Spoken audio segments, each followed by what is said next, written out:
Good morning, good afternoon, good evening. Welcome to the channel. Today, today, we're looking at another Just Chatting stream.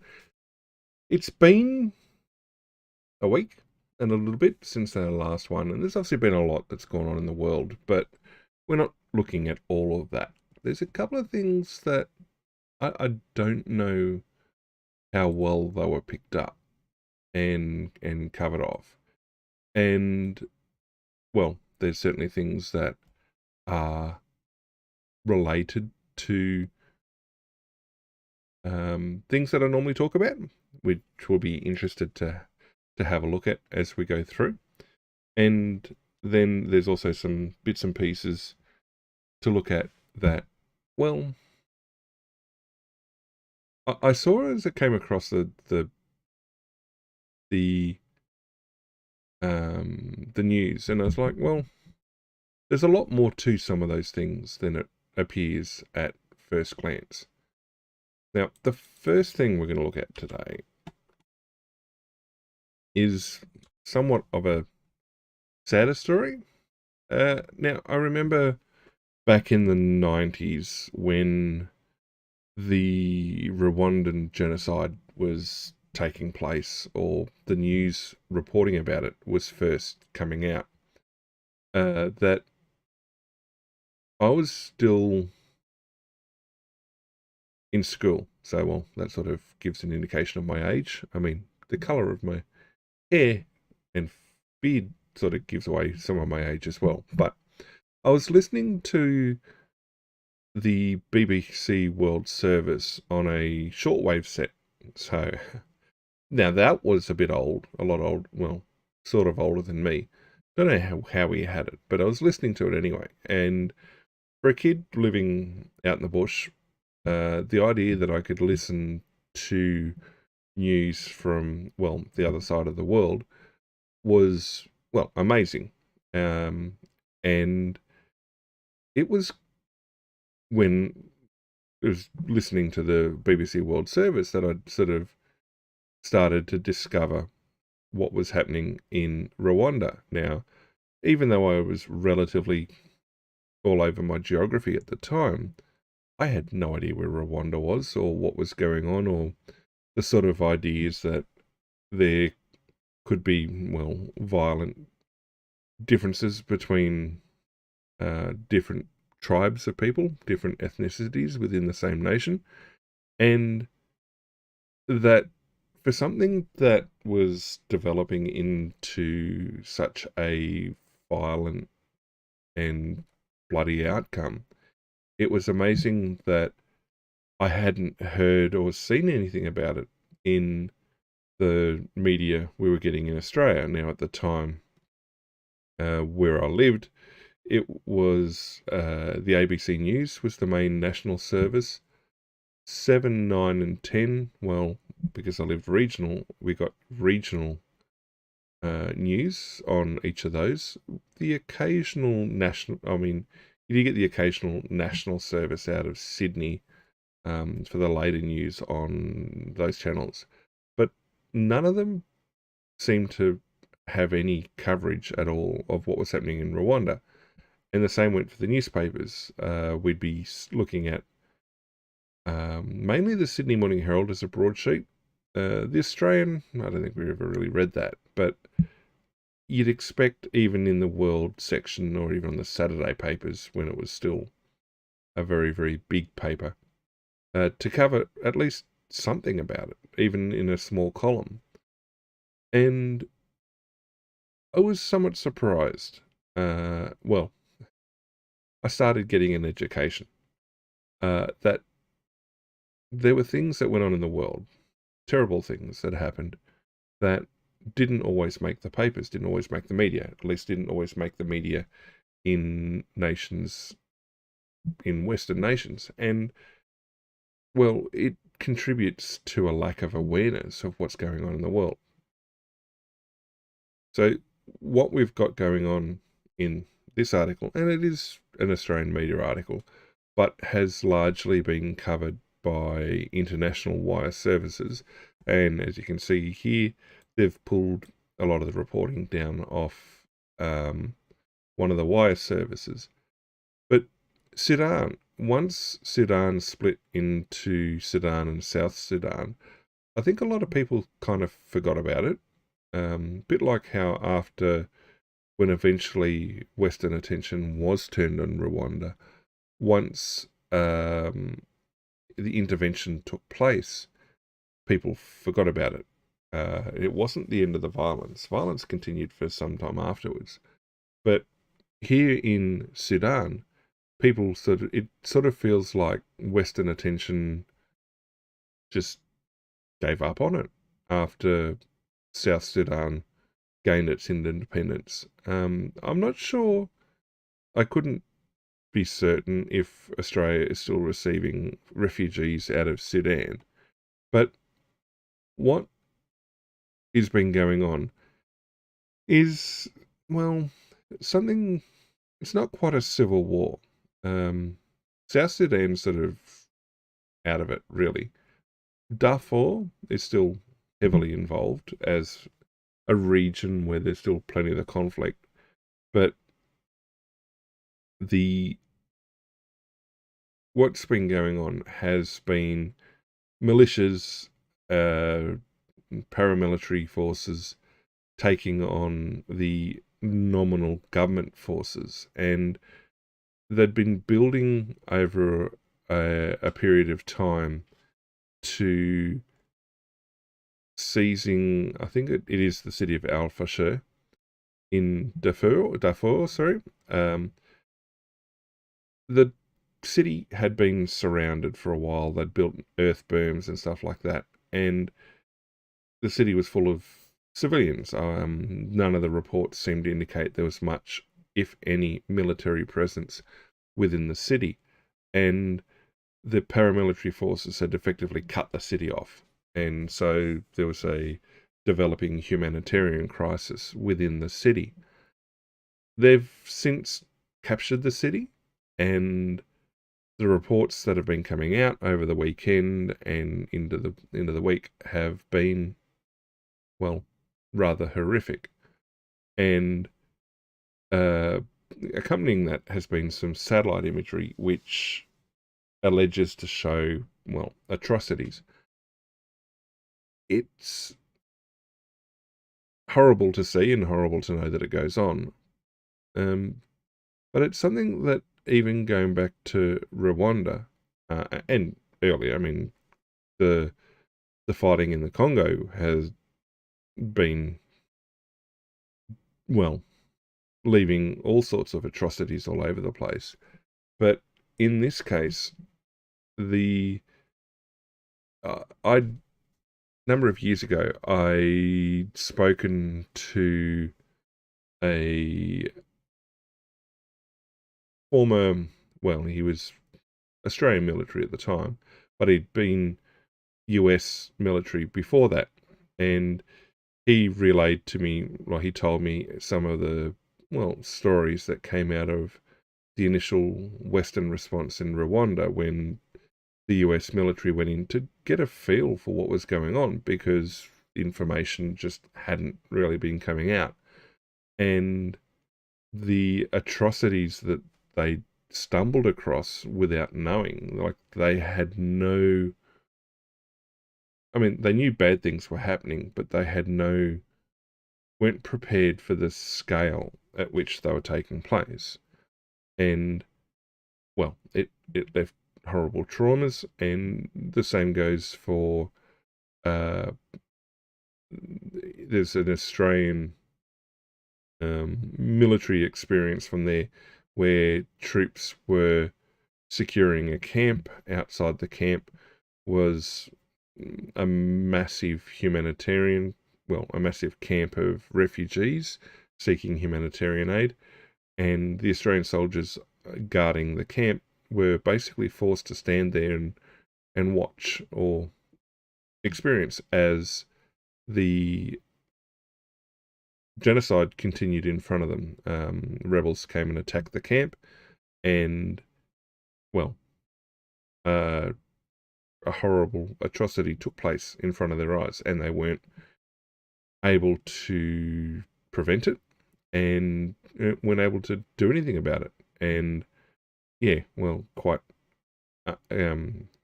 realistically and expectedly, it left them with some horrible traumas as well. But the idea that these conflicts are not necessarily peaceful, don't attract atrocities. I don't understand necessarily why it seems African conflicts like this end up with absolutely horrific outcomes, mainly for civilian populations. I mean, you look at the war in Ukraine, by comparison, an ongoing active conflict. Yep, there are atrocities, there are crimes against humanity, war crimes going on by both sides, but by and large, you're not seeing the sort of massive humanitarian crises that seem to come out of places like Sudan, with the conflict here. And if you look at the amount of media coverage of one versus the other, you're not getting anywhere near the sort of awareness of what's happening in Sudan. Now, there'd been trickled reporting, excuse me, there'd been reporting trickling out on and off over time that this was going on, but one of the key events over the weekend, one of the key events in the conflict, had been seizing the city of Al-Fashir.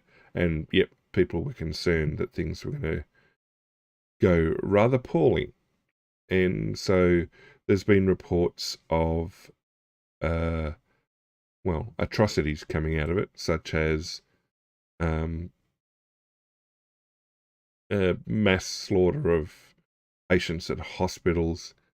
There were, I don't know if this article has it as well, there were abduction and killing of health workers. There was like 5 or 6 Red Crescent / Red Cross personnel alleged to have been killed over the weekend as well. So the city was the army's last stronghold. Now, the thing that stands out in this is that the rebels, or the RSF, are largely comprised of, or being led by, the Janjaweed. Now, these were mercenaries. I don't think they were Middle Eastern. They were largely Islamic mercenaries. Now, I can't recall exactly where they were coming from, but they, during the period of conflict when South Sudan was seeking independence, the Janjaweed were notorious for using camels to move around the battlefield. And there's imagery of, armed mercenaries, armed forces using camels to engage on the battlefield and ride around. It just seemed very, I guess, unique. And also the question was, whether Sudan had the terrain and number of camels to go with it. So it was just one of those things that stood out. Now, the fact that after South Sudan gained its independence and Sudan nominally went back to being what they were, that the Janjaweed are now contributing to an attempted takeover or a coup within Sudan. Now, there's still plenty of natural resources in the country, and presumably that's one of the big motivating factors for the conflict that's going on, is to have control over the natural resources. The fact, though, is that, they engaged in rather horrific abuses once they captured the city. They've also been accused in the past of previous atrocities. I think there's a bit of news back in 2023 when the previous city had been captured, but it's mm, I don't know. There's other articles that had popped up alleging to show on the satellite imagery where, well, it appeared mass killings were taking place, and the understanding from most people was that it was nothing. So there were nothing but civilians left, well, and support agencies left within the city. So these mass killings were taking place against effectively an unarmed civilian population. Uh, yeah, I don't know necessarily that it's genocide. Whilst there is an ethnic component to it, the Janjaweed weren't ethnic Sudanese. They weren't ethnic Sudanese. So whether they're targeting a particular ethnic group, well, they might be, but it's more politically motivated or ideologically motivated. And that, yeah, they've basically been doing street-by-street clearances of the city. And, yeah, it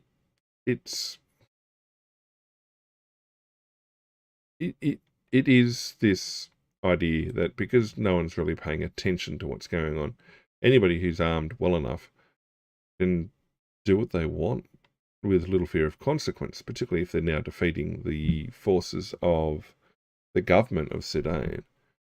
And so the question is, like, the world needs to act to protect civilians from more heinous crimes. You've had the French intervening in Mali for, well, many years now. There's been a variety of special forces operations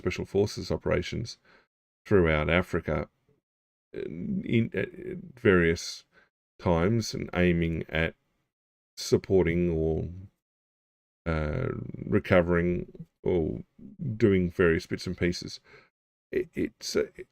I don't know that it's necessarily still a problem of prior colonialization and that they're still recovering from the excesses from that. I don't think that's necessarily the case. But the question then is, the world already intervened once when South Sudan gained its independence. Was there enough done at the time? I mean, from looking at this, it doesn't seem like anything was done other than to provide, I guess, a presence to ensure the South Sudanese had the opportunity to express their independence. And based on how it was described, the use of the Janjaweed back then, it almost seems like they've gotten out of hand. The Sudanese government or the Sudanese people that were running the Janjaweed and other forces, they've gotten a little out of hand, and, well, they've turned around and bitten the hand that fed them. I don't know necessarily that it's going to split the nation, split Sudan again, but it's going to descend into conflict, a further conflict, and I don't know that there's a clean way out of it. With Rwanda, there was a very clear split down ethnic lines and atrocities and power and various bits and pieces. There was fairly clear to understand how it arrived at genocide and who was who in the zoo. I mean, yep, there were people sorting out local issues and differences, using it as an excuse to sort out personal grievances, but by and large, it was fairly well established why and who was involved. Whereas here, it doesn't seem to be as clear cut. I mean, even when South Sudan was seeking independence, it was, okay, there were certain ethnic line splits to give the South Sudanese more of an identity, but at the same time, they were sort of all Sudanese, really. And so with South Sudan having gained that independence, well, the question is how many ethnic groups are left in Sudan, and is this an issue such as we've seen throughout the Middle East, where one tribal group or one group has gained dominance at the cost of everybody else, and now everybody else is fighting back, or it's functionally an internal power struggle that's gone external. Who's to say? Except that it doesn't seem like there's any good news coming out of that region at the moment. And yeah, I mean, I don't think the people who were covering the news in the lead up to the most recent activity were expecting this level of atrocity to take place.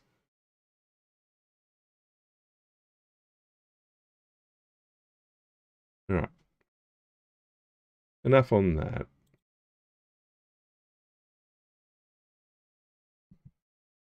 There was a recent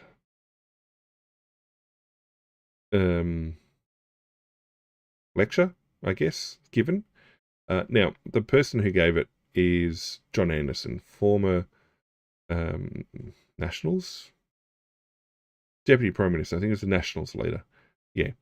So the lecture he gave was the Boyer lecture, I think. Boyer, I forget how to pronounce it. But what came out of this? This is interesting because, okay, I've got to stop scrolling too fast.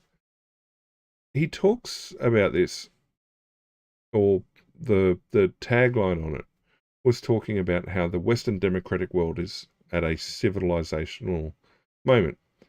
The tagline in when I was having a look, it said, it talks about the failure of globalization.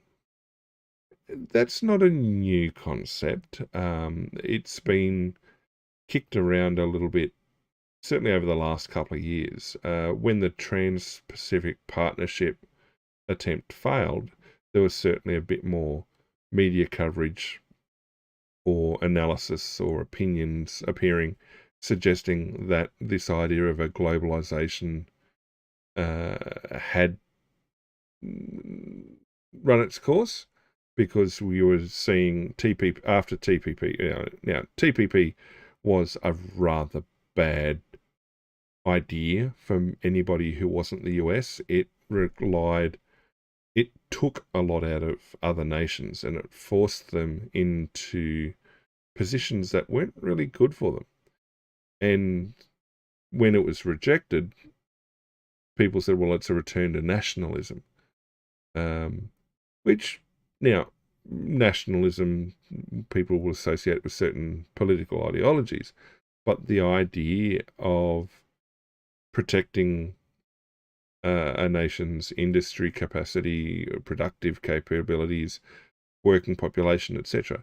Yep, they're nationalist ideas, but you can't expect to partake in a global economy or a globalization system if you've got no money to do it with. You can't get the money if you don't have the development, if you don't have the productive capability. And, well, it's a race to the lowest,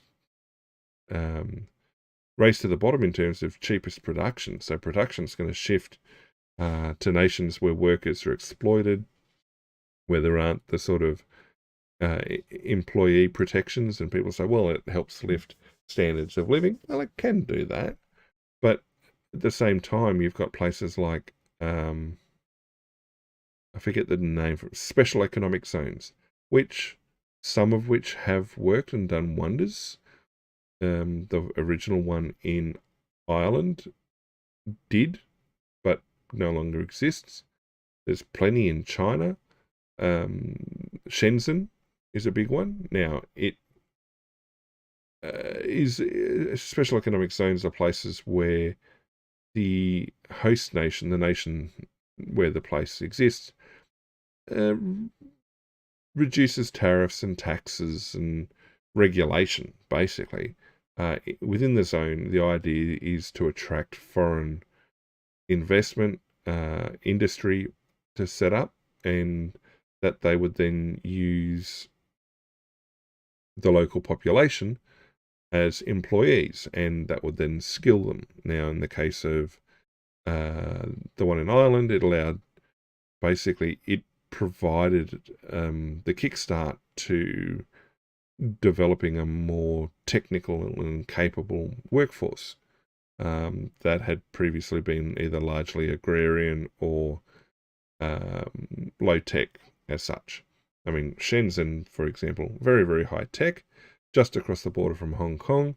So it's in a position that, but you then look at, well, what's the standard of living? What sort of protections are there for workers in Shenzhen compared to the rest of China, for example? Or it opens the door for potential corruption, and the question is how much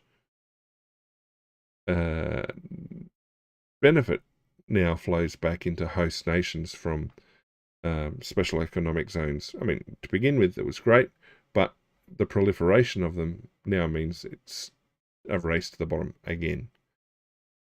But anyway, the idea, he talks about a whole bunch of stuff, talks about needing to rediscover and rejuvenate the ideals and virtues that make them flourish, or improve them, or die off. And he's arguing that the Western democratic world now stands at one of these moments. The statement here that in 1945 or post-1945, it was an alliance of democracies that emerged from the horrors of World War II and the Holocaust, and it has become the liberal global order.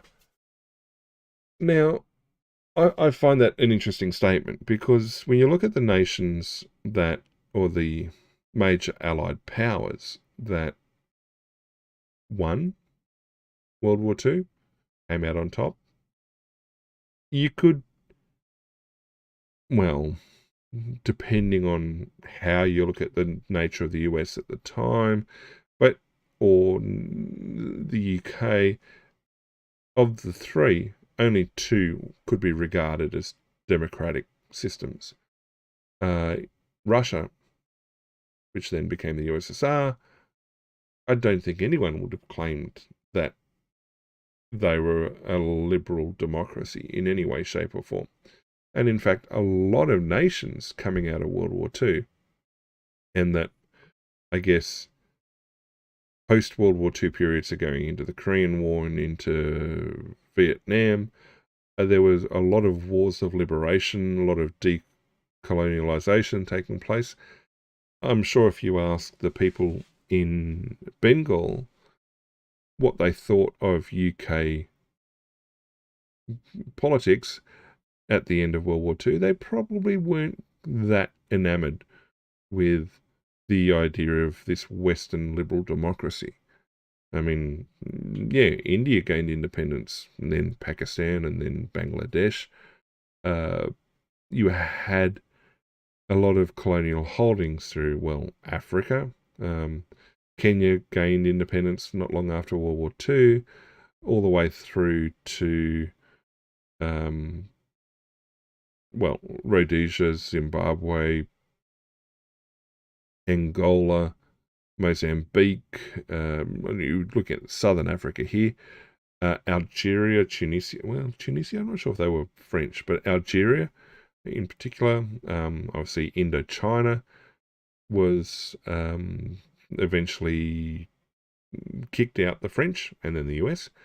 Indonesia, the Dutch East Indies became Indonesia. They sought independence.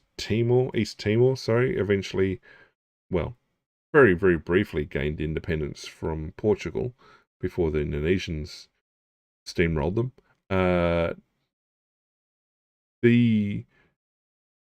And then even intervention in Korea.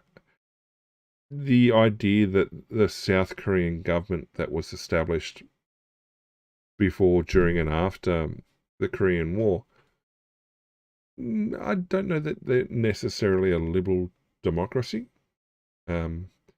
Same goes obviously for Indochina. There was a nominal democratic, Western democratic style government in South Vietnam, but the North Vietnam government certainly wasn't like that. And you had, I guess, a number of nations that embraced socialism or communism in some form. Cambodia certainly had Pol Pot come along, and in fact it was the Vietnamese that brought Pol Pot to heel the first time. You then also had a variety of movements through the Central and South America, and even if you argue that the intervention by Western forces and Western nations led to more democratic systems, I don't know that you'd argue that a lot of people who went through the School of the Americas, for example, ended up leading countries that could be classed as liberal democracies. If anything, there's probably only a very small handful of nations that you could call a liberal democracy, and contributing therefore to this liberal global order. I mean, even the UN Security Council, the 5 permanent members of it, they aren't all liberal democracies. I mean, even France would have been, particularly in post-World War II, would have been under de Gaulle. I don't know that you would have called it liberal at the time. So, is this a conceit we've told ourselves that, well, with the UN's come along with all these other bits and pieces, we've had this increased globalization and opening of trade?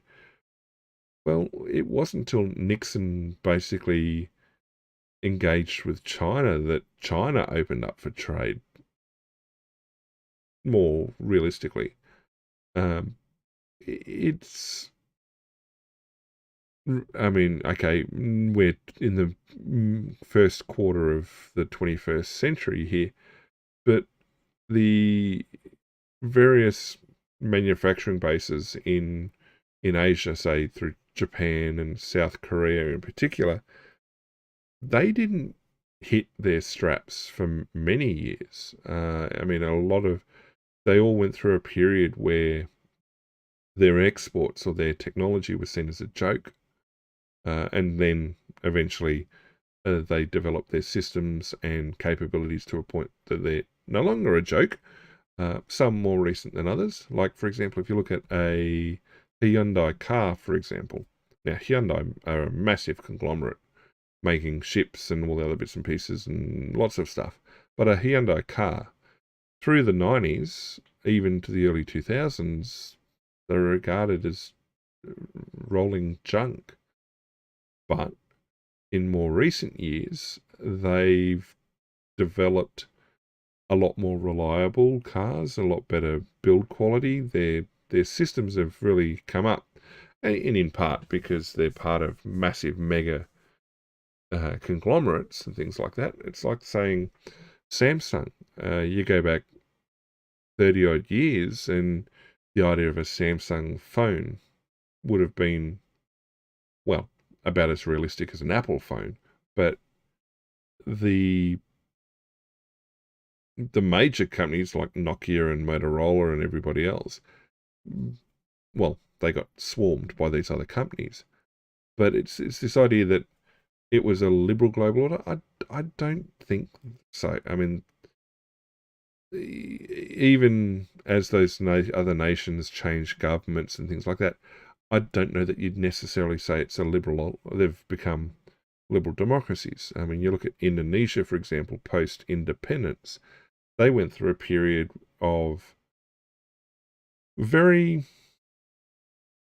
somewhat violent internal struggles. They were very socialist aligned. I don't know necessarily you would have regarded them outright as communist, but certainly, I think it was Sukarno, I think, was the president. But there was a period there where it was almost military-led and strongman type nation. Then over time, they've liberalised more to more democratic systems, but they've got their history behind them as well. It's like looking at, say, Malaysia after gaining independence from the UK as well. Whilst they have the external trappings of a democratic system, how they apply it over the last 20 or 30 years has been, well, in their own unique way, I guess. Now, they've certainly improved, but they went through periods where there was a lot of alleged corruption, and they certainly had the big teething stages as well.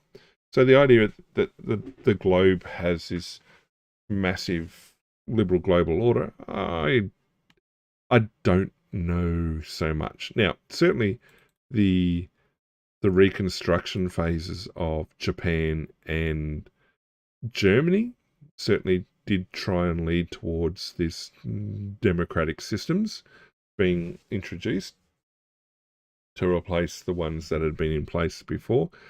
But as I just said, a lot of the rest of the world was going through a period of decolonialization where they were fighting wars of independence in some places, or had engaged in more peaceful means of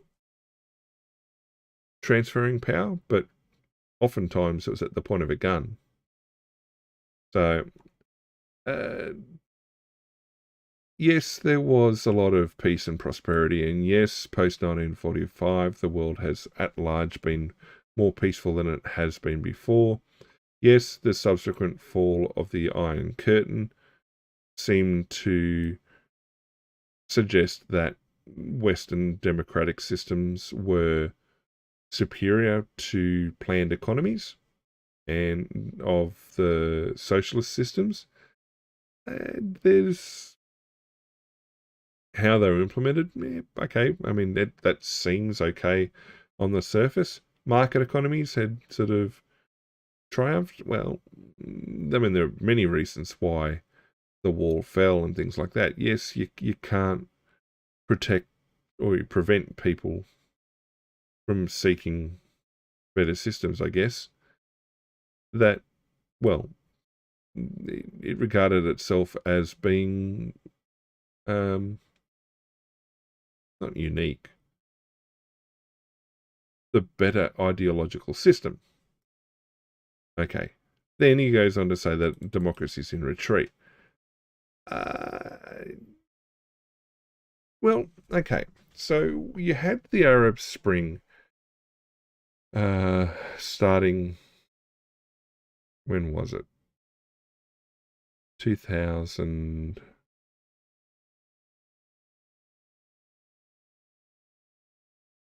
Before 2012, I know that much. Sometime between 2009 and 2008 and 2012. But the idea was that we're going to, in essence, Lawrence of Arabia it up. Now, Lawrence of Arabia helped with that initial phase of Arabian independence, and, well, not just for Saudi Arabia, but certainly Arab independence through the Gulf states, Saudi Arabia, the Middle East. It was certainly, at the time, politically and militarily expedient as a means to challenge and overthrow the Ottomans, draw their attention away from other places where the UK and associated forces were engaging, well, the Ottomans, the Turks, in conflict, and that breaking up that the remnants of the empire certainly gave opportunity to, well, Western nations to move in and clean up the scraps.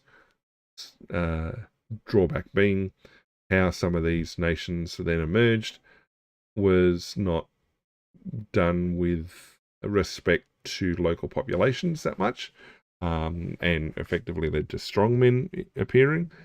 At the same time, the nature of the populations were still very much tribal in a lot of these locations and had different power structures. And the idea of just slotting a Western democracy in over the top didn't really match with how the local population lived or expected to have their voices heard. Now, the idea of giving people a voice and having them be active and get an active role in determining the government and type of government they have, great, good idea. But you need to understand that not everybody wants a Western-style democracy. Some people are quite happy with a monarchy or a tribal-based system, or one that's more socialist or whatever. Not everybody is going to want the same type of government. Reality, really.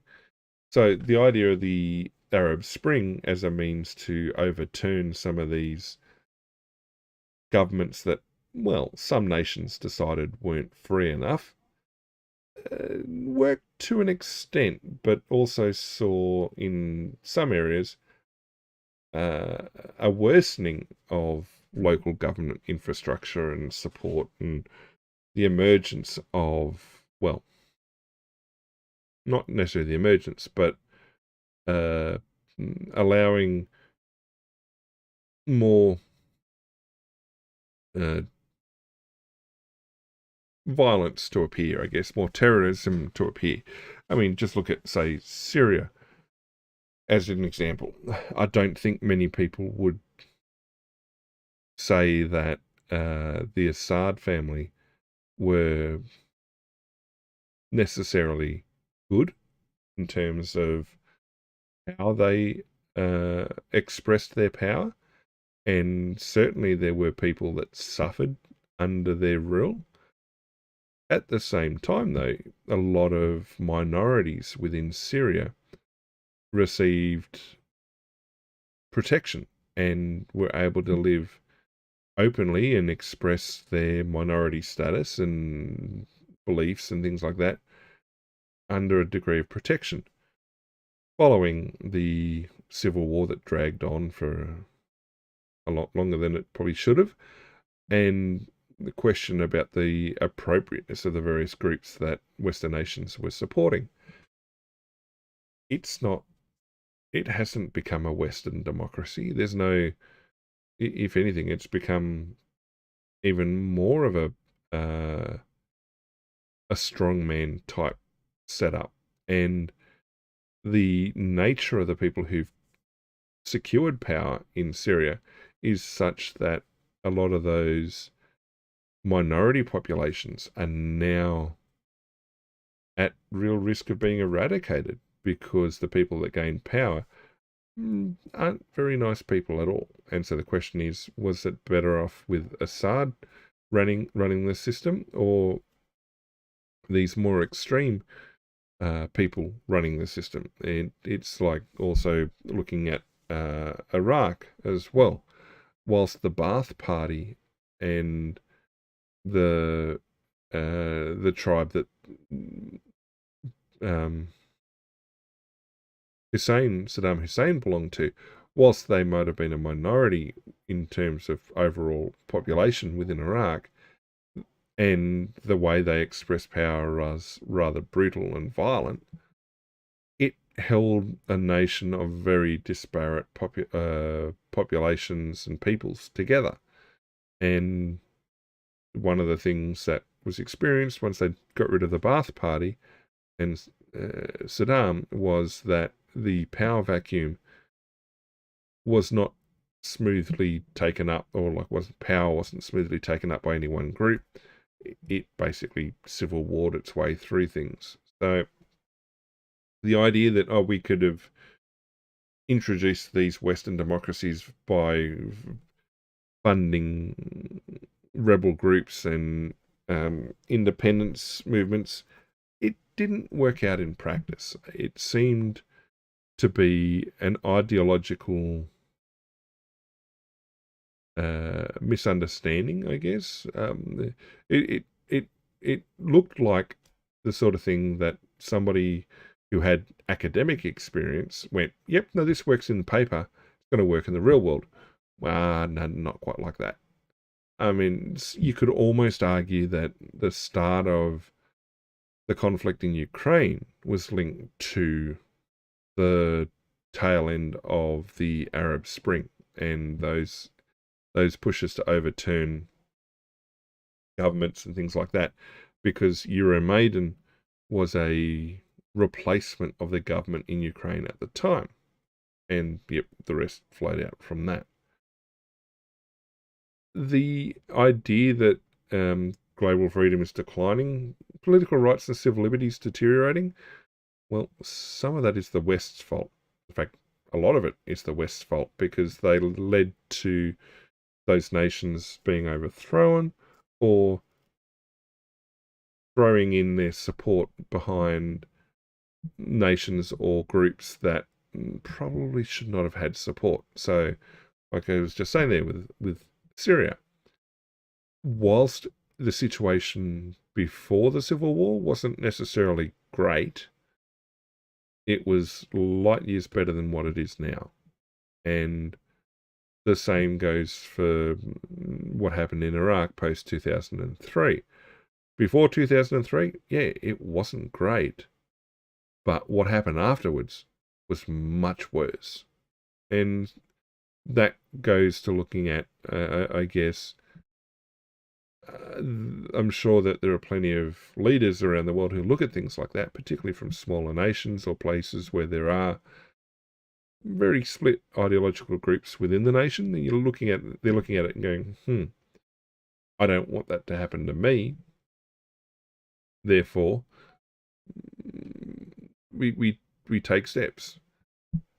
The other part too is, I guess, people feel more empowered to protest their viewpoints if their particular ideology didn't win a vote.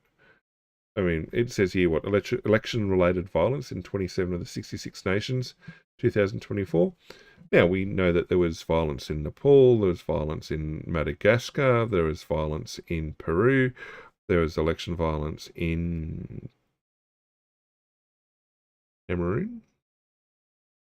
No. A North African nation, I think. And so they're just off the top of the head of the last few months. I mean, there's also protests even in the US now, and in Australia and the UK and France and Romania, and, well, the Dutch are going to the polls right now.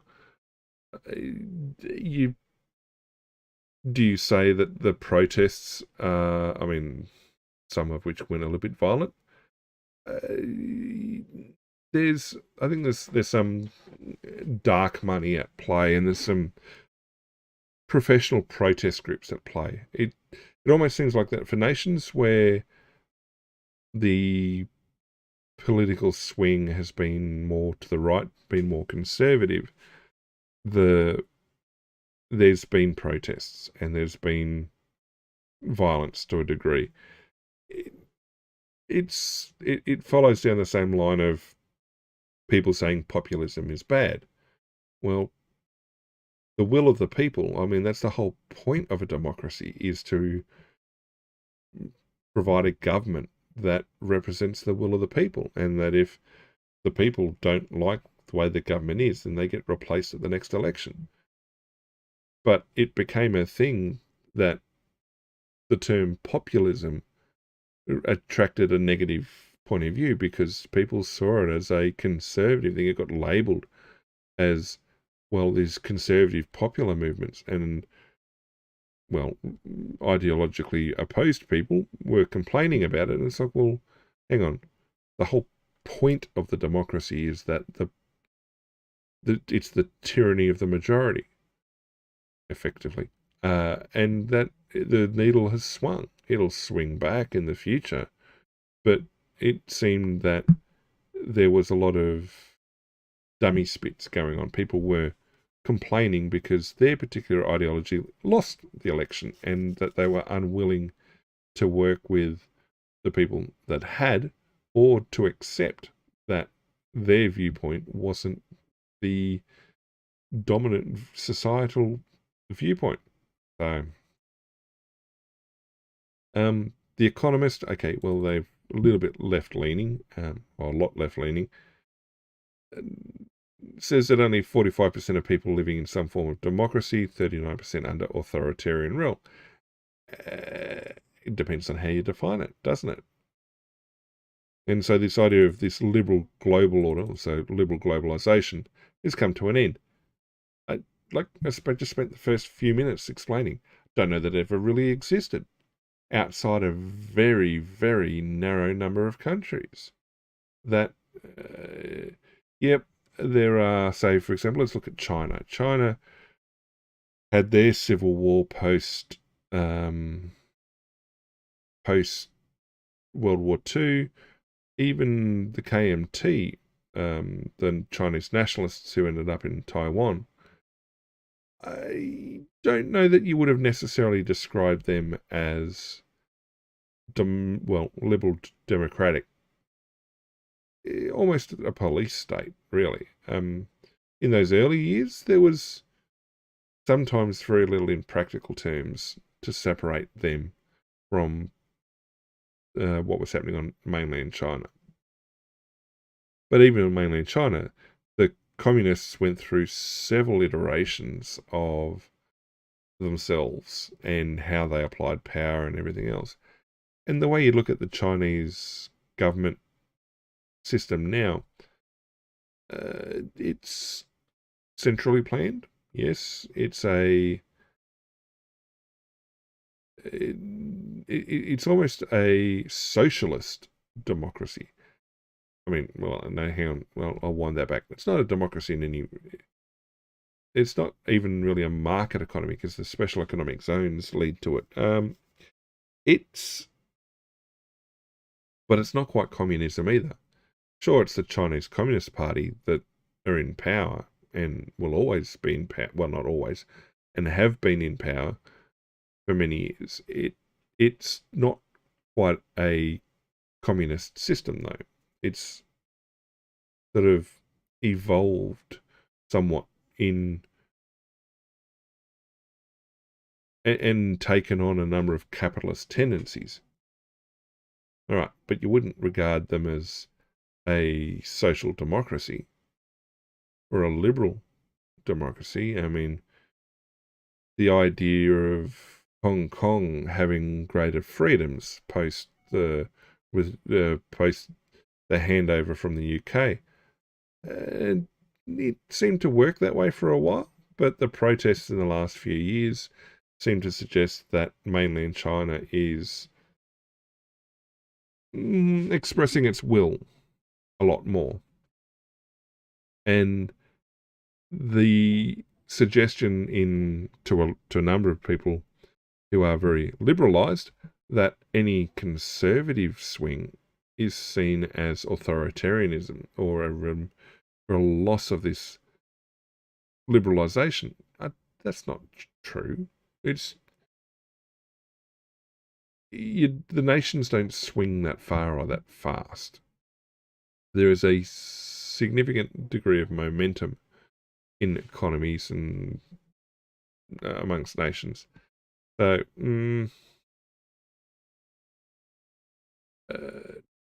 it's a problem of wealth transfer as well, and globalization certainly helped with that. It destroyed manufacturing industries within the nations that then outsourced that to cheaper nations, and so they became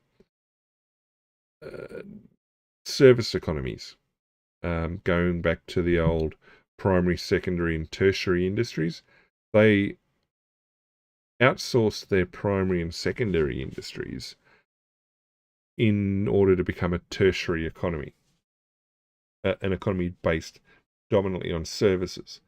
But problem being, that just consolidated wealth at the business owner level, and the workers that had previously been factory workers and everything else either struggled to retrain and pick up equivalent work, or they were just out of work full stop.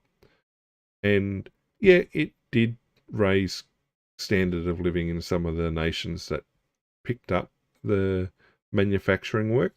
But with this idea of these special economic zones, sometimes those workers were, well, and are horribly, horribly exploited. I mean, the garment industry in Bangladesh, I don't know anyone that would say that that is healthy, but fast fashion and all that sort of stuff, you go to the shop, you have a look at where a lot of your clothing is manufactured, and it comes out of places like Bangladesh, and then you look at, or you see footage of their factories, and it's like, ooh, working conditions aren't great. Now, is it better than their previous standard of living? Possibly. But in terms of what the rest of the world would consider appropriate, maybe not. And then cost of living crises, and it's paying the bill forward. Well, but it's always been the idea, though, that even pension systems, they're not quite a Ponzi scheme, but they're not far removed.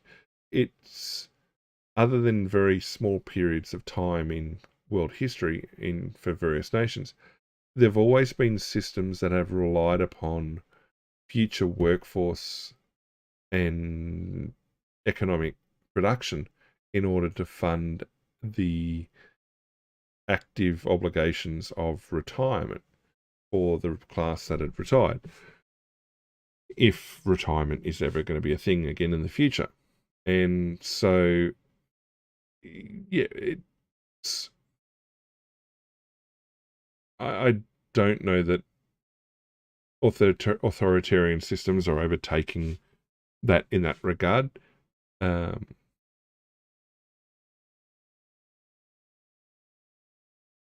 It's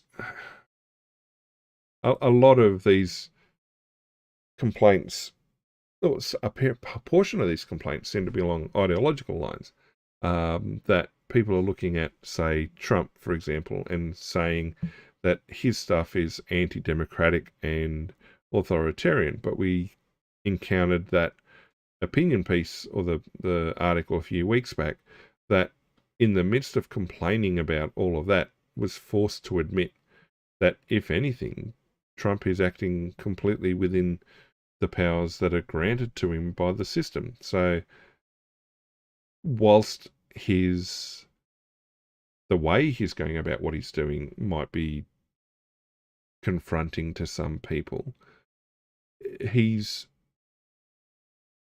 adhering to the legislative and procedural boundaries of his position very, very well. Just, there are people who don't like him doing it. And the idea that, yeah, we're breaking things down, I don't know. The idea here, okay, that Australia's always been relatively democratic, at least since Federation, 1901.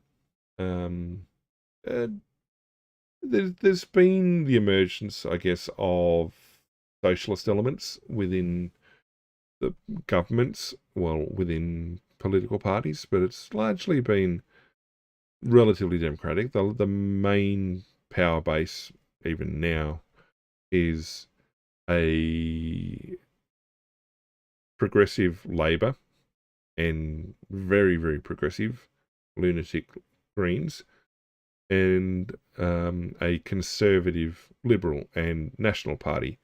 The Nationals are always seen as more conservative than Liberals, but in general terms, that's it. Now, groups that in the past, like the Democrats or independents or small parties tend to fit in around the spectrum as well, largely in the Senate, but give a bit of a balance to how power is expressed. Australia's direction is mostly the same, irrespective of who's in power. It's rare that you're going to find things go too far off the rails, but we'll see. I mean, we also had almost universal suffrage. We were pretty quick to it, particularly in like 1894. South Australia picked it up for the first time. 1902 to universal. However, whole sections of the Australian population were excluded, such as Aboriginal Australians, until, well, relatively recently. But Australia was doing quite well in terms of nations at the time, and a brand new nation, really, 1901. But we've retained it mostly. But the problem there is, okay, we've got splits, we've got problems within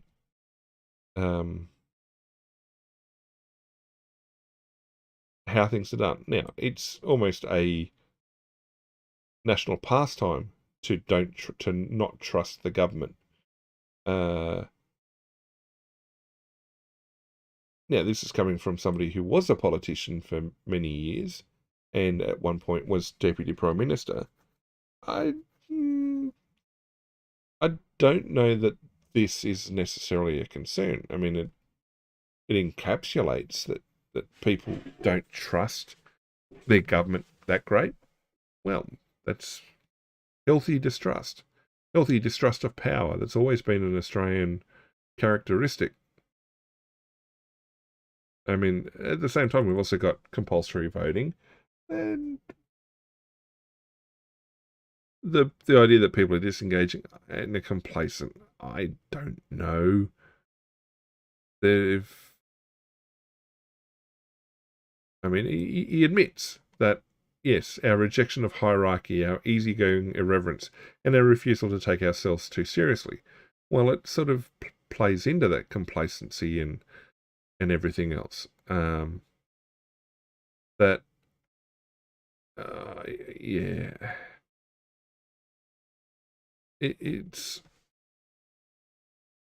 I don't really know. There is a difference, though. The whole,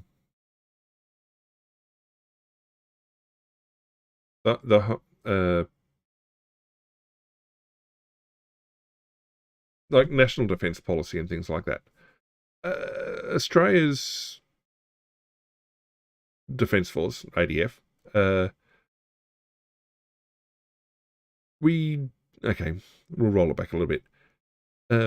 We contributed huge numbers of troops and material to World War I and World War II, and have contributed to many conflicts over the years.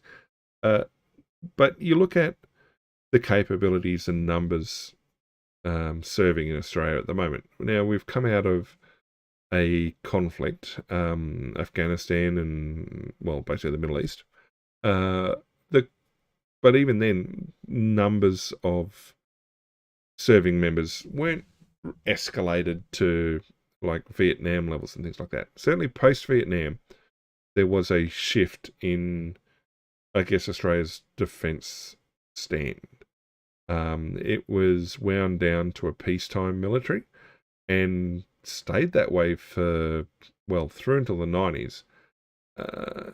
Then, even as Gulf War One kicked off, Somalia, Timor, they were the major conflict.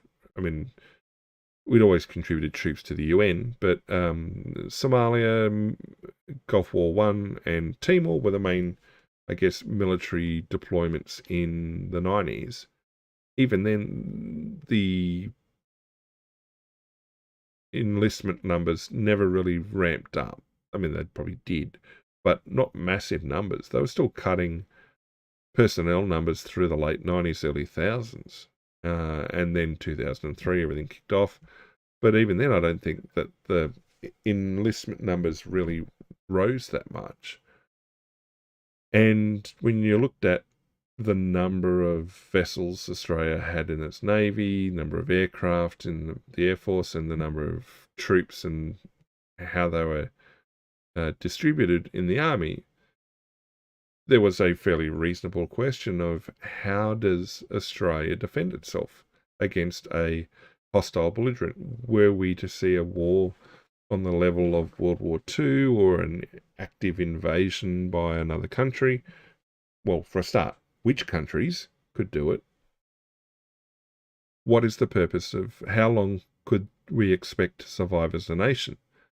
And what is the military expectation? It's like, well, you're not going to survive for very long with a nation, with a military of the ADF size against a proper invading force. Best you can do is slow it down and delay. Now, the concept may have been that we wait, we invoke Anzucas. Hang on, is that right? Australia, New Zealand, no, ANZUS. Wasn't Anzucas. Anzucas is also there a bit as well. Invoke the ANZUS Treaty and get basically the US to come rolling to our defence. So in essence, it was the ADF would maintain a delaying strategy until more Allied forces could show up. Well, I mean, that kind of works. But the idea that given how other regional nations have jumped ahead in capability and spending and everything else, Australia, with only a population of 27.5 million and a fairly small military, even if we did spend 3% of GDP, it's not going to necessarily massively change our ability to carry on a deployable campaign.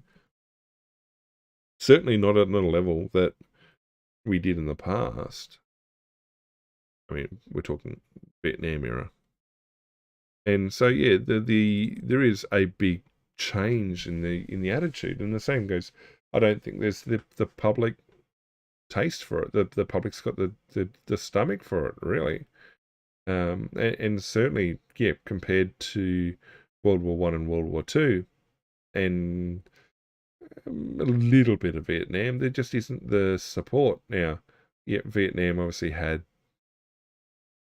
not necessarily great public support, but the experience of the NASHOs, the National Servicemen, that probably helped colour the longer term public desire to maintain an expeditionary military. Now, we still have expeditionary capabilities, but it certainly became more of a defence force, as in a military to defend national interests within Australia's borders and super adjacent. And, well, yeah, the military training and stuff, we not armed anywhere to the level that we used to, and that's fine. I mean, there just isn't the personnel in the forces to do it, and they certainly wound back. There was like I just said, there were the cutbacks into peacetime, and I don't know that if there was an effort to really ramp the numbers up, it could be done. It just seems that there is no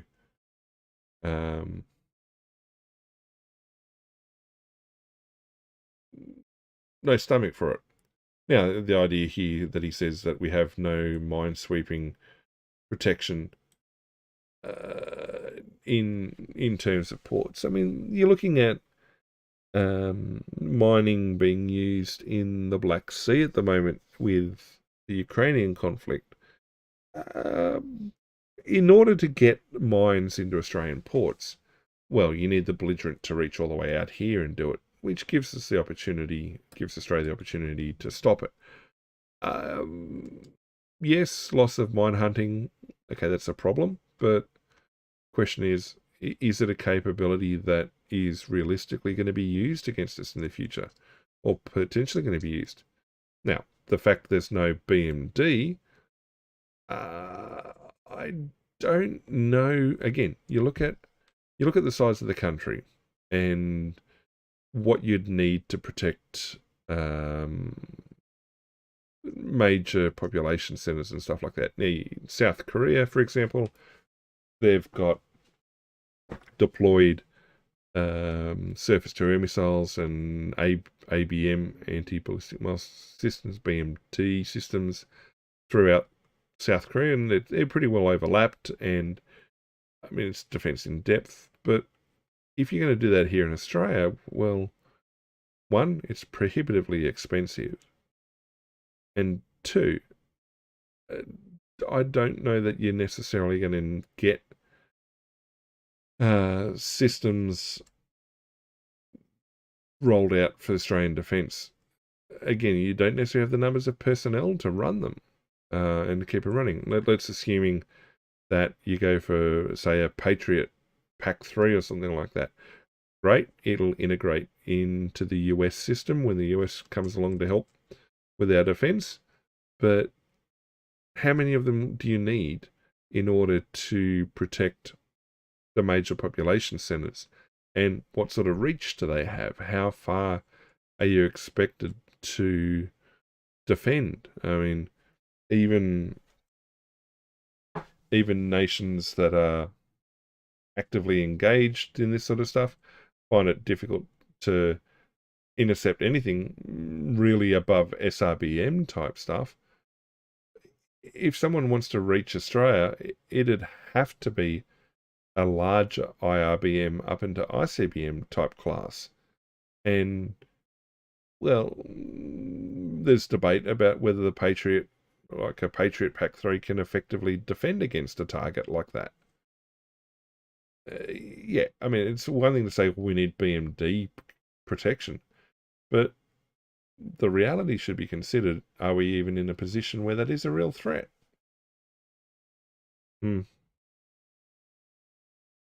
Yeah. Reserves, 3 weeks. Yeah, look, see, that's assuming this is Australia is going to fight and survive by itself. Yeah, no, I don't agree with these statements from him. Yep, housing crises and stuff. So he suddenly moved on from the end of this global democratic globalization system, and it's now talking about other issues within society, housing, etc.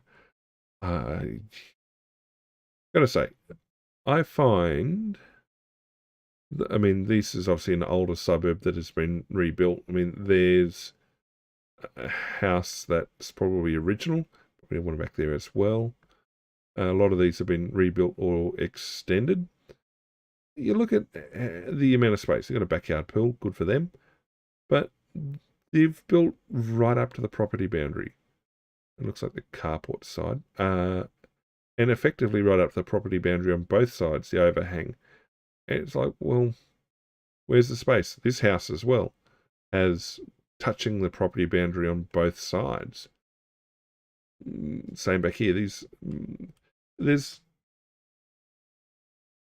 very little space between. And even then, okay, they've got outdoor living space, but they've given up outdoor space, yard space, for having a bigger place under roof. I don't know that trade-off's always good. Go up maybe, but even then there's problems going up, and that's an older style 2-story place. But I mean, that there's been subdivided. They're at least 2 sets of apartments, 2 sets of units, another older style. You get this mishmash of styles, and it doesn't do anything. I mean, these is still low density, maybe trending medium density, but still low density living as far as everything's considered. Yeah. And yep, home ownership becoming more out of reach of everyday Aussies. It's, yeah. We've looked at articles where they talked about you had this period, mid 20th century, where migrants, refugees coming out of Europe, in particular, to Australia were coming into a system where they weren't necessarily at a disadvantage compared to Australians already living in Australia. Everybody had a pretty good chance at high-paying work, or relatively high-paying work, and the ability to own their own house and take holidays and, you know, live the lucky life, live the good life, as far as Australia's concerned. But that's then turned and burned and become a problem. And, well, global financial crisis and the COVID pandemic causing issues. Well, it is. And the idea, okay, he's saying that the government in France is collapsing because it can't manage its financial affairs. Okay, they can't pass a budget, but it's collapsing because they've forced a coalition of parties that are ideologically, well, opposed to Marine Le Pen, but they're almost as much ideologically opposed to each other. Yeah, okay, and the net effect is they can't pass a budget. But it's collapsing because it's ideologically based, ideological splits. Germany can no longer afford its welfare state. Well, there's a few reasons for that. But, yeah, there certainly was, the COVID pandemic certainly kicked a lot of nations in the backside and caused, well, reactions in a way that might take a fair bit of time to be felt still. I mean, a lot of pain is still coming down track, and it did increase the amount of distrust and complacency, and that it certainly was a period where the principles of civil liberty were quite readily stomped upon by government and were very easily discarded. And that, yeah, this statement here, that we seem to forget that a vital task of democratic government is in fact to restrain its own powers. Yeah, but to criticize that, your voice was suppressed. And so criticism and censorship and, yeah, it's not great. Now, I mean, Australia's doing reasonably well, I've got to say. It's not all doom and gloom. We've been, I mean, there's been things in the past that weren't great, blackbirding, the status of Indigenous Australians post-Federation up until the 1960s. Yeah, there's plenty in Australian history that isn't great to look at. But are we in a good position going forward? Well, I think pretty good. But the funny thing is, after he's talked about the collapse of this global order, he spends the rest of his presentation talking about the focus on national issues, nationalism, nationalist issues. Yeah, no, we've got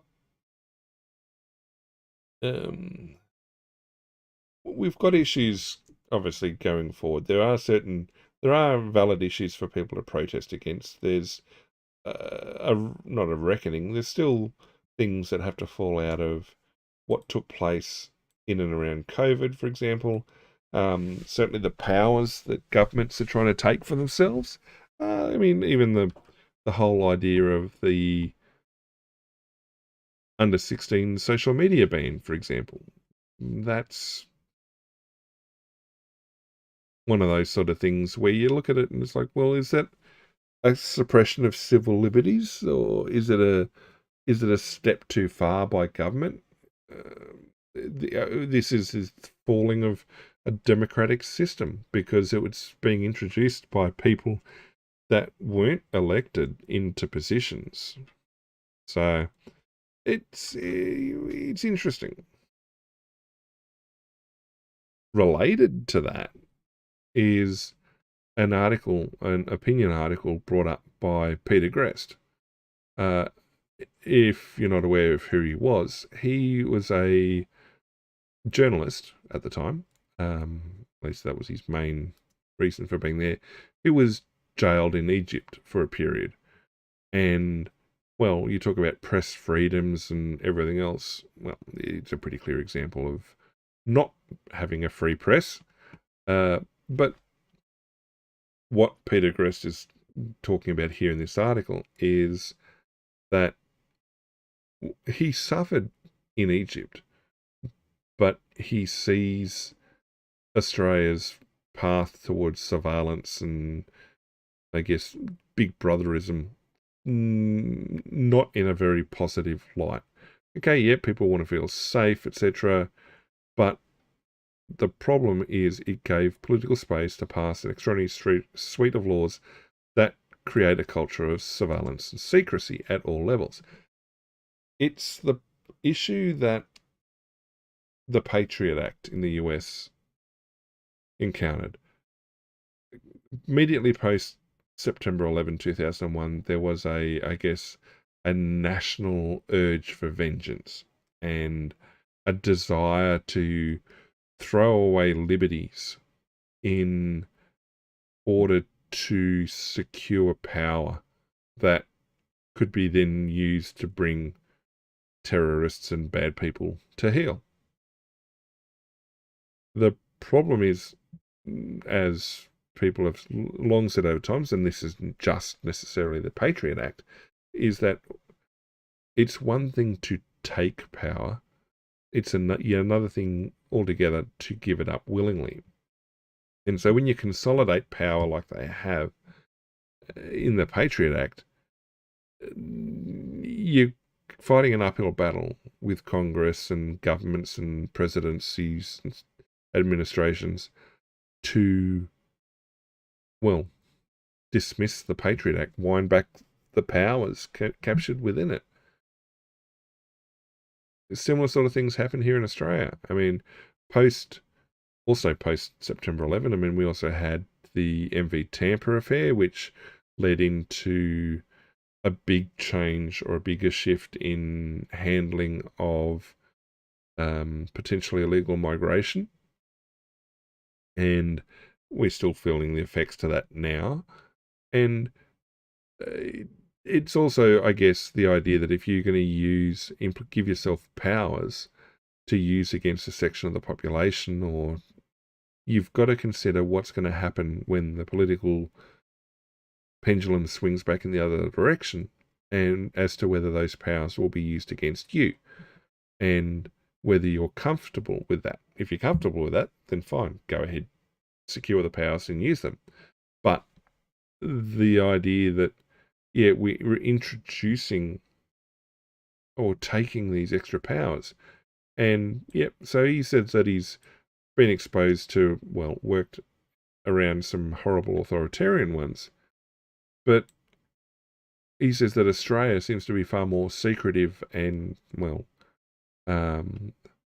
not as much of an open liberal democracy as, well, they claim to be. That is a reasonable complaint. I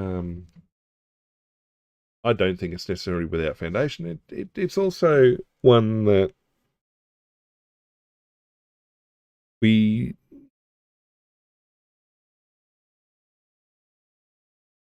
potentially out of COVID, I guess, was a big part of it too. There was, as we saw in that immediately previous article, a desire to cast aside civil liberties because they could. And yeah, well, here we go. Post September 11, we talked about it. A whole bunch of changes. The idea that because we have more separate national security laws, it's a problem.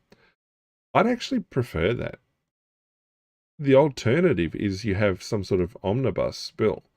Now, if the choice was between, say, 100 different national security laws in Australia the way it is now, or one mega bill, one mega act, like, say, perhaps the Patriot Act, I'd rather the separate ones, because by having them separate, you allow each one to be challenged individually. And so you can take them to court and get them overturned or refined on an individual level.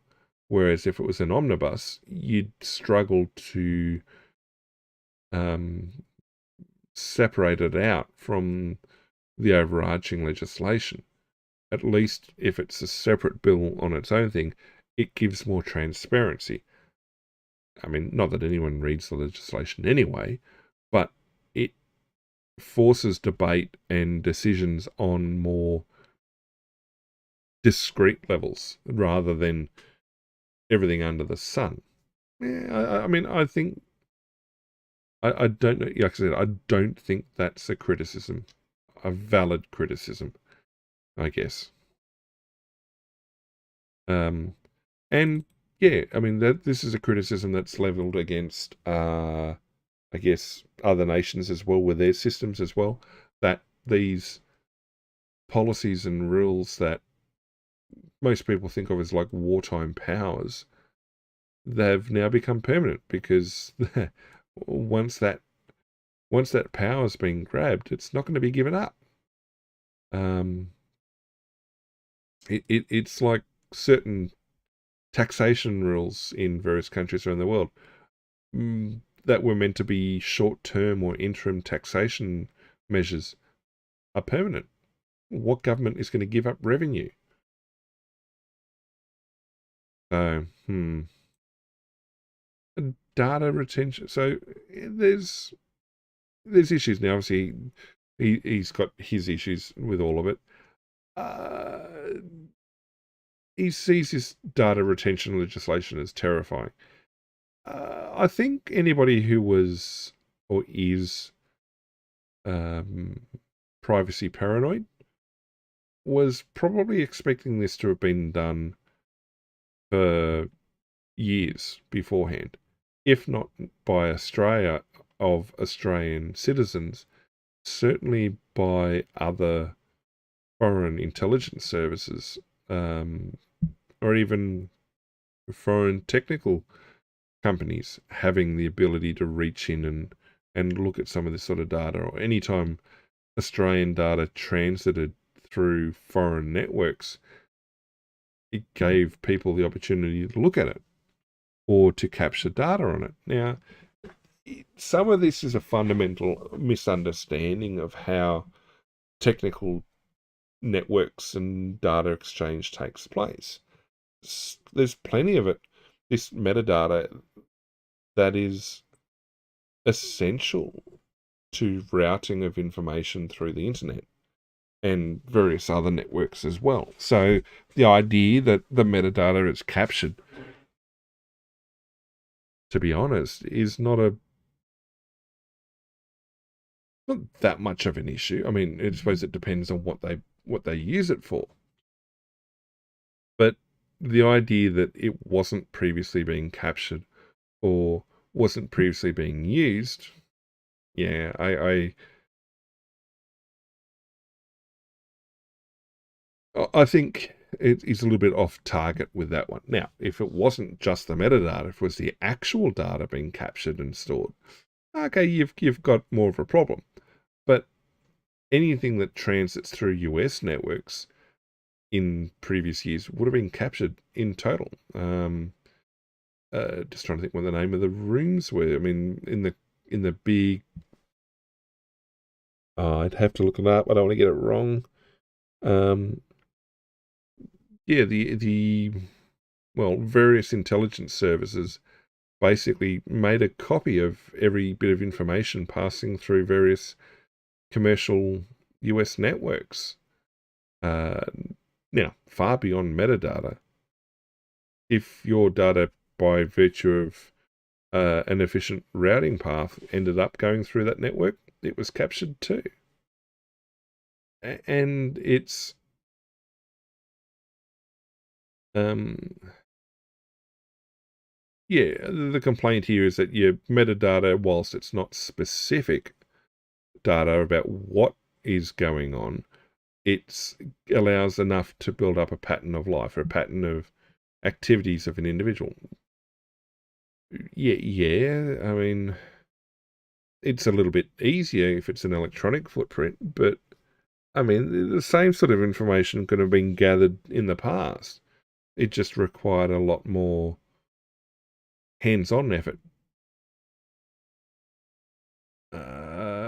Yeah.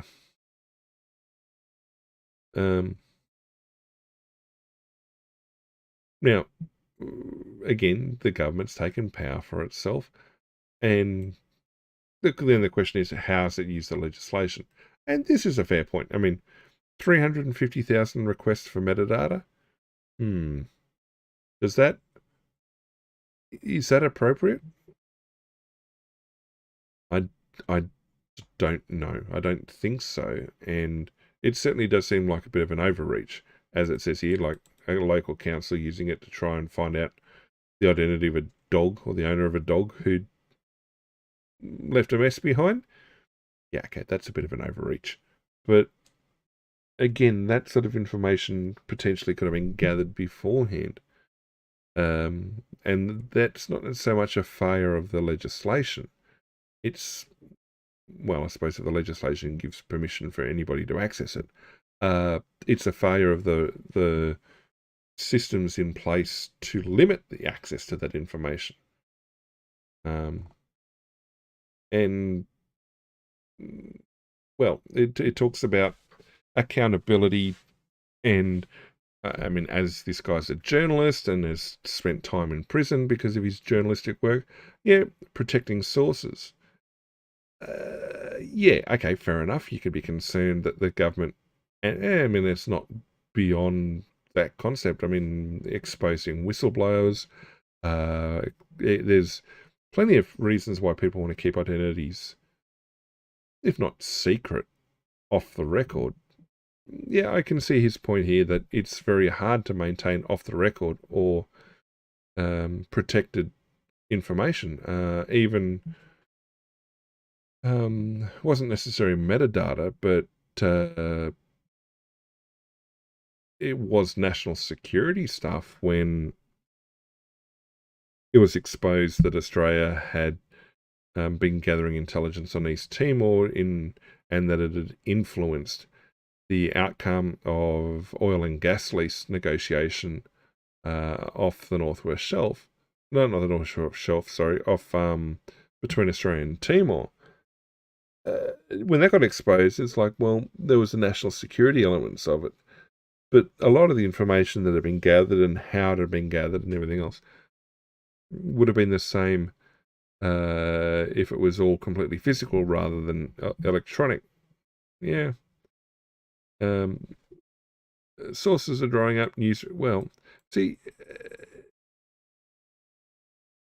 the idea that it's he's blaming this sort of legislation as a reason why people are less likely to come forward. Newsrooms are cancelling investigations. I'd also put that down to a change in the nature of media.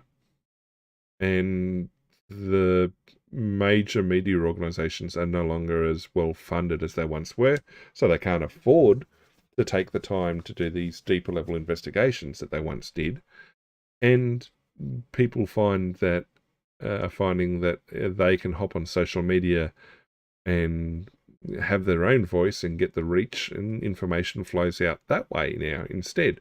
And so these major media organizations are being sidelined to a degree. But yes, governments are definitely becoming less transparent. I mean, the whole idea of freedom of information requests. I know there's a left-leaning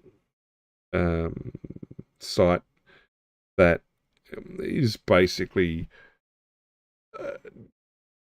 doing basically a whole bunch of freedom of information requests. I haven't looked into what they're doing, but whilst their ideology might be a bit more extreme, the idea of what they're pursuing is wonderful and is fantastic. That there needs to be that this bubble of silence, this bubble of secrecy that is surrounding stuff that shouldn't be secret, or that should be made aware to the public.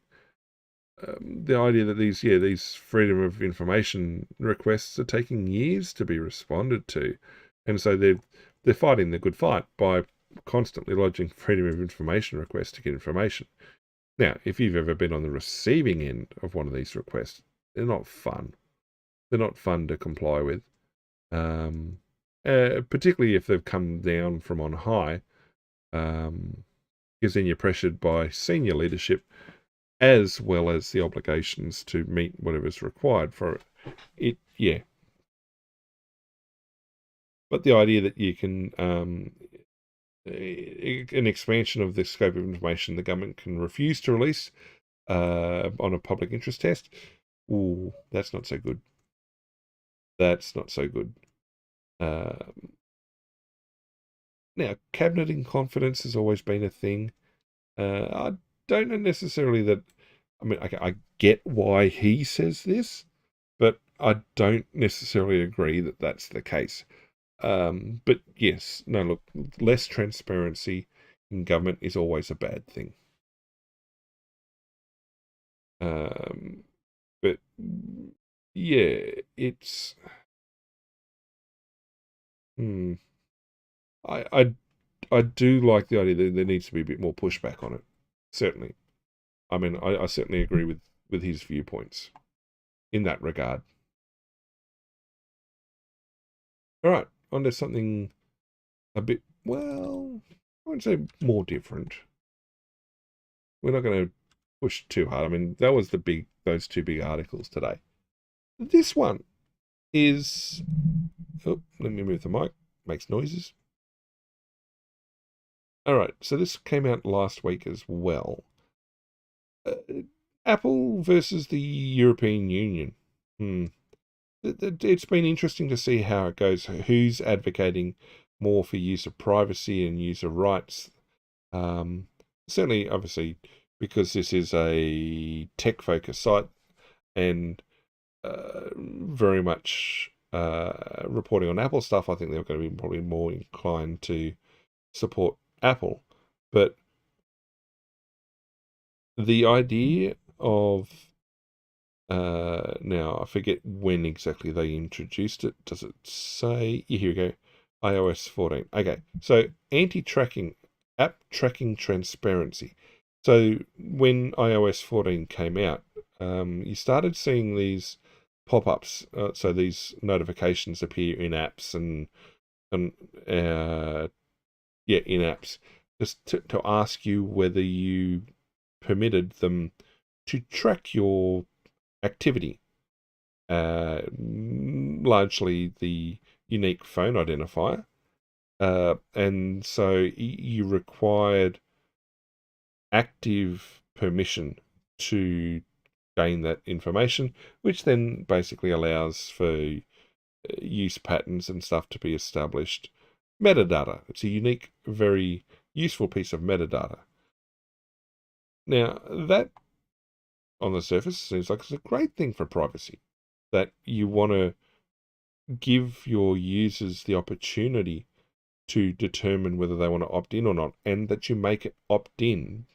So it's opt out by default. So in other words, it's turned off. If you don't do anything else, apps cannot use that function to track you, etc. Now, the problem is for advertisers and the companies that want access to it is, well, they use it as an essential part of how they deliver their advertising and how they make their money and etc. i.e., the implementation of the feature is unpopular with advertisers and data brokers, i.e., Facebook and a whole bunch of other bits and pieces. And basically it led to Facebook taking out advertisements saying that Apple was an enemy of small business. But the idea that you've got a feature that provides greater privacy and protections to your end users, all right, why overturn that? Okay, its advertisers are being hurt, but now Apple's saying that there's intense lobbying efforts in Germany, Italy, and other European countries that may lead to Apple getting rid of that feature, at least within Europe. And it's like, well, hang on.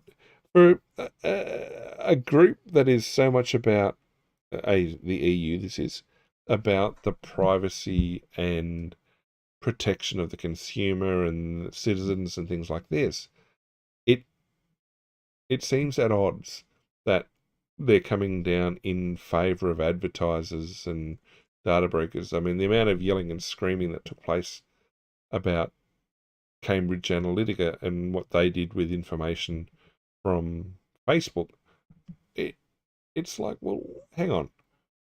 You can't have it both ways. Either you accept that there are steps that need to be taken for improved privacy and security, and that will come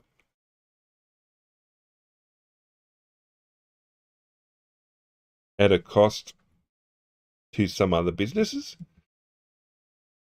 or you remove those protections and allow those benefits to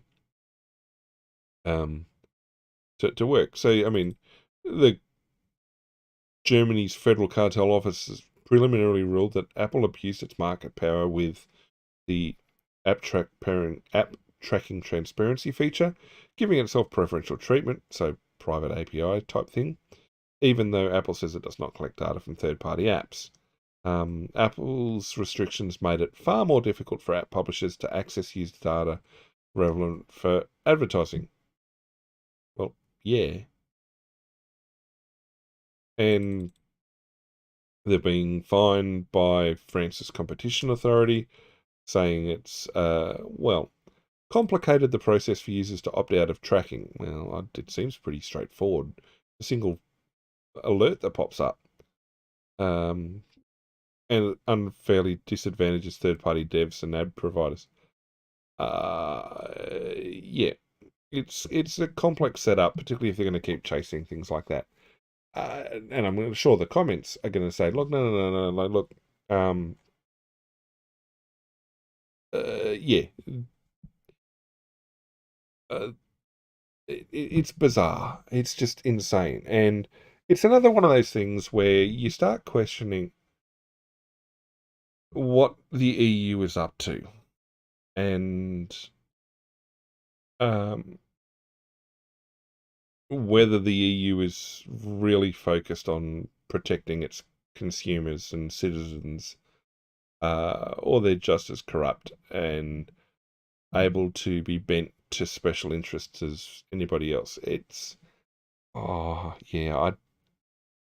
don't know. I mean, obviously, there's going to be a lot of American comments, but it's just, I don't know. I don't know.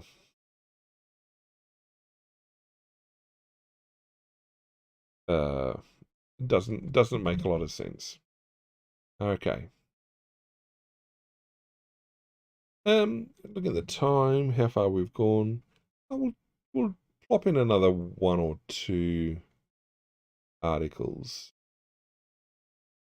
There was going to be a lot of stuff. I mean, we spent a lot of time talking about the end of the social democratic system, so the global democratic system. There was going to be a lot of chat about union problems and their ongoing issues with corruption, I guess. I guess we can come back to that next time. Not super urgent. Cost of living, etc. I mean, we looked at some housing stuff. This one is probably a good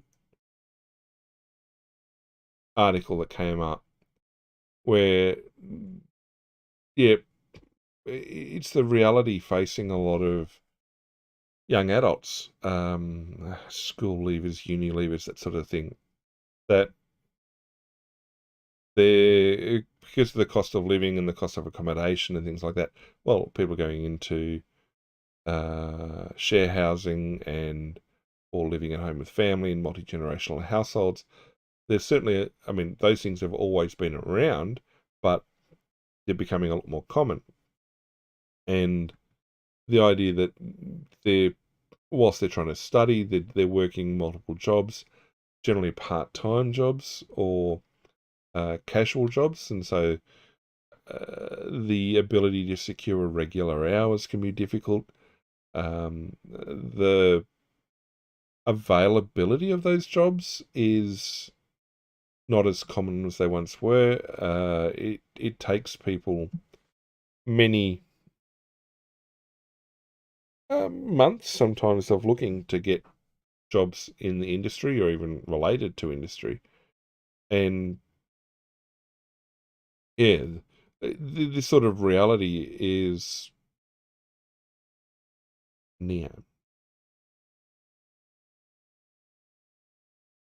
So yeah, it's difficult. I mean, the idea that they're having to pay half of a weekly income. I mean, that's well above the idea, the generalized ideal of no more than a third. Well, up to half going on rent. Well, then that hurts your ability to afford to eat, pay bills, live a life. Well, it says that young people are less happy than they were in previous generations. Well, I, I mean, I don't know really. When I think back to my school leaving class, most people studied or found work pretty quick, and the ones that went in to study all were either working part-time or were able to move into paid employment not long after. Now, that said, my school leaving class was only like 76 kids. And in order to achieve those outcomes, we almost all left town. We were regional, so we all pretty much moved to the closest city. So even then, there was expectations that so there's an understanding that your expectations had to be adjusted to meet reality. It wasn't going to be possible for everybody to leave school and stay in town and work. There just wasn't the available jobs, or the jobs that were available weren't something a school leaver could pick up.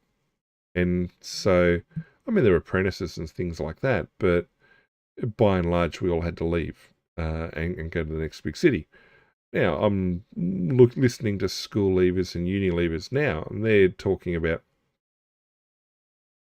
maybe only a fraction of their friend groups or their peers have secured work, full-time work, and let alone work in a related industry to what they'd studied if they were post-uni. There are some that are more successful than others, but on a more general approach, it seems that there's a lot more struggle to get access to that. And then the same goes for living independently, etc. I mean, there were even pre-pandemic, we were talking to a couple of people who were who'd gone into work after leaving school. I don't think they had a tertiary education, but they were all having to house share because there just wasn't enough money from the available work to afford to live on their own, or as a couple for people who had partners, that sort of thing. Uh, are they feeling better than they did in the past? I don't know.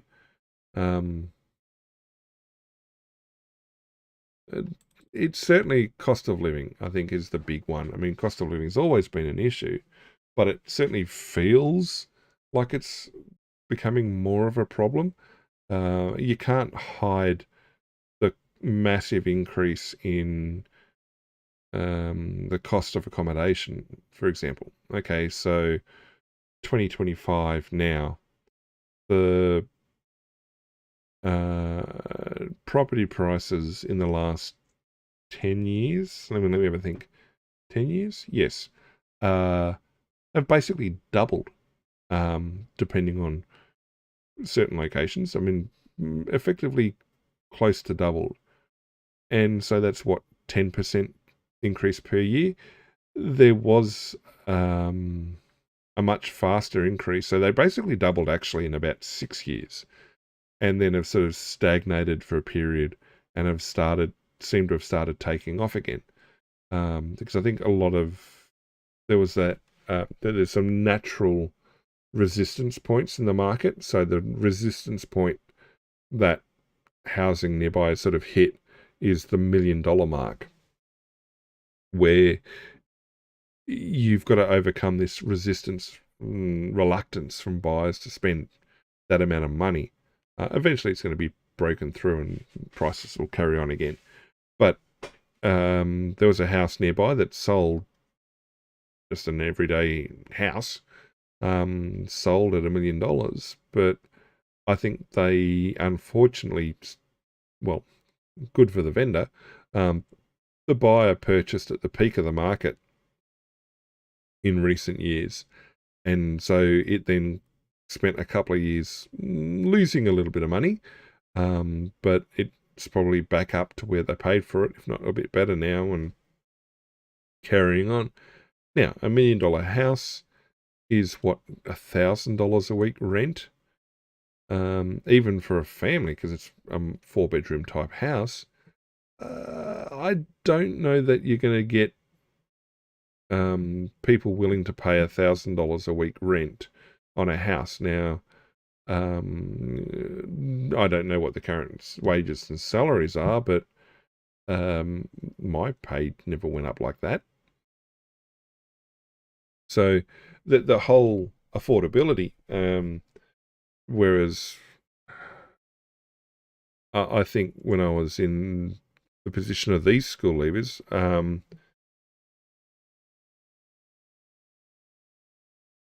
you'd be paying, if you paid $350 to $400 a week rent, you'd think that you're paying a lot. In fact, 12 years ago, let's see, what was the rent? We were feeling ripped off at $500 a week rent. Now, the house we were in at the time was valued at $500,000, and I think that's what it sold at when they tossed us out. But yeah, the whole idea of $500 a week rent on a multi-bedroom house felt extortionate sometimes, but you can't find places like that now, and that was only 10 years ago, well, 12 years ago. Not massively long time ago. So it's, yeah, I mean, blaming the baby boomers, I don't know. There's obviously a whinge about infrastructure as well. They haven't built houses at an affordable price. Well, you go back and look at your baby boomers could afford to buy houses at X amount of price and stuff like that. yeah, they bought smaller houses further out. So the cities have grown larger, so those equivalent locations are well and truly far out. But take Adelaide as an example. Adelaide, where it's spread to now, is a lot more than what it was, say, middle of the 20th century. There was one of the northern suburbs, we'll go north side, Elizabeth, was named for Queen Elizabeth.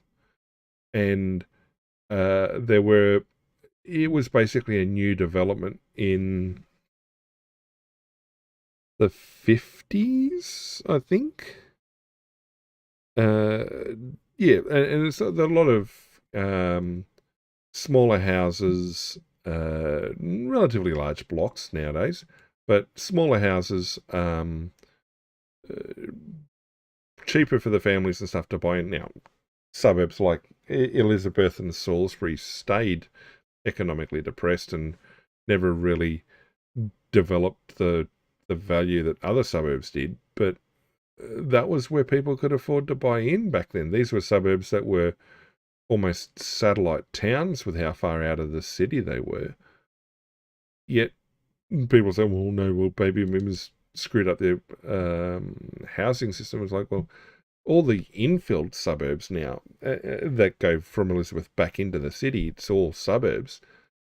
A lot of them showed up after the effect. I mean, you see the photos because the Queen actually came and opened, not opened, cut the ribbon on some of the stuff out there. So there's plenty of photos from when these suburbs were built, and you can see the amount of vacant land, how isolated they were back then, yet now they're not. But in order to find the equivalent housing, you've got to go a fair way out. And is it still there? Well, I don't know that people are building such small houses as often anymore. But the affordability that's the trade-off. You can't live in a city as a first homeowner. Just not going to happen. Now, lack of infrastructure. Yep, there's a lack of infrastructure. I mean, they've shut down coal plants. They're trying to obviously bump up renewables. They even then pumped hydro as environmental effects, and in the sentence here of not enough power stations, but then contaminated the planet with greenhouse gases. It's like what one follows from the other. Yeah. And the idea that university debts and HECS and things like this. Yep, the world isn't the same as it was in the 70s and the 80s. Sorry, not going to happen. And even the very few people who were fortunate enough to work jobs that had defined benefits schemes in terms of pensions and superannuation, those things don't exist anymore either. And they were largely government jobs. Politicians for a short period had access to one, and a few other public services as well. So yeah, there's a number of people out there, not many, who, irrespective of how much they paid into retirement, have a guaranteed income back out of it, no matter how long they live. So yeah,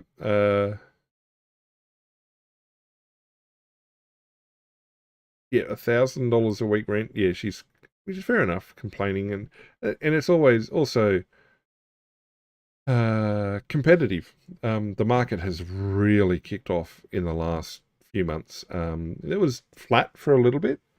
There's a house just down the road that went onto the market. That was going to go to auction in a week. Sold ahead of auction probably a week ago, and every time they had an open house, and they had so many open houses, it realistically was only on must have been like 2 weeks, if that, on the market before it sold.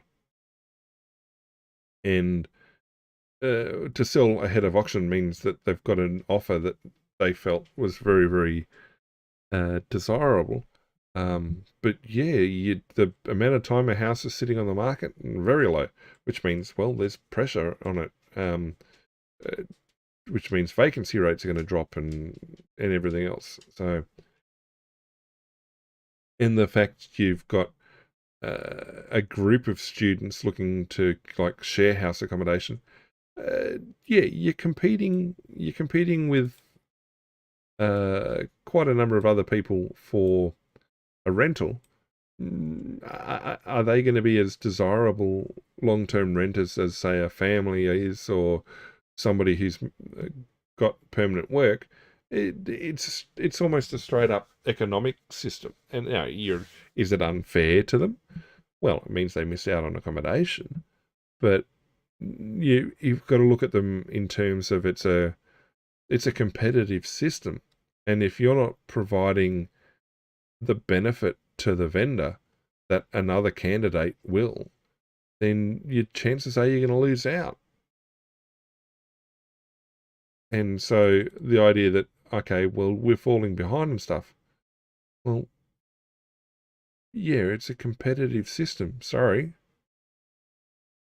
But the fact that they've got such a strong application, good, awesome.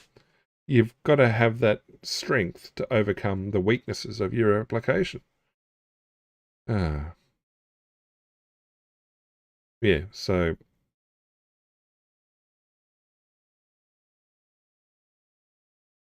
and then retirement and superannuation and stuff. And the idea that it's difficult to get social things done. I mean, we've had many articles about the increasing level of isolationism in Australia, and loneliness epidemics. Yeah, people find it difficult to meet and everything else. It's just at the same time, though, there's a bit of you're digging a hole for yourself. Get off the dating apps. Get out into the real world. There are people out in the real world. There's plenty of places to go and meet people. I mean, I see things come up all the time. I'm new to the city. How do I meet people? How do I make friends? Clubs, sporting clubs. Go out, spend time doing things. Community groups. Yeah, it's. But it's difficult now. You're young. You got time.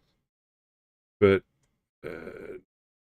yeah, it's the idea that you're competing at 20 against people. Yeah, but I mean, her points are fair though. That it shouldn't take working 3 jobs to try and secure accommodation, and that it's going to have an impact on well-being. Yeah, migration. Boomers on the pension struggling. I'll stop blaming us. Well, see, it's not so much a blanket problem of generations. It's a class problem, really. It's a wealth problem. Yeah, you got plenty of poor boomers as well. So yeah, but it is unsustainable. Something's going to happen at some point. Yeah. Anyway, all right. I think that's going to be enough for today. My voice is giving out a little, so we'll put some tunes up and close things out. All right. Thanks to everyone coming out today across all of the different endpoints.